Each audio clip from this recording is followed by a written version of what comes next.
Government അതിശക്തമായി മുന്നോട്ട് പോകും. നിലമ്പൂരിലെ ജനങ്ങൾ ഈ ഗവൺമെന്റിനോട് കടപ്പെട്ടിരിക്കുന്നു. 2000-ൽ പരം കോടി രൂപയുടെ വികസനം ഈ നാടിന് സാധ്യമാക്കിയ മുഖ്യമന്ത്രിയും മന്ത്രിമാരുമാണ് ഈ വേദിയിലിരിക്കുന്നത്.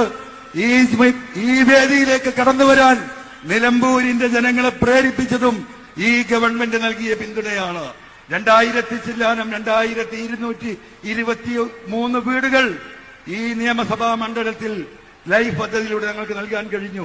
ഏറ്റവും അവസാനമായി 786 കോടി രൂപയുടെ കുടിവെള്ള പദ്ധതി തന്ന ബഹുമാനപ്പെട്ട മുഖ്യമന്ത്രിയെയും ഈ ഗവൺമെന്റിനെയും ജലസേചന മന്ത്രിയെയും പ്രത്യേകം അഭിനന്ദിക്കാതെ, നിങ്ങളോട് നന്ദി പറയാതെ ഞങ്ങൾക്ക് ഈ പ്രസംഗം അവസാനിപ്പിക്കാൻ കഴിയില്ല.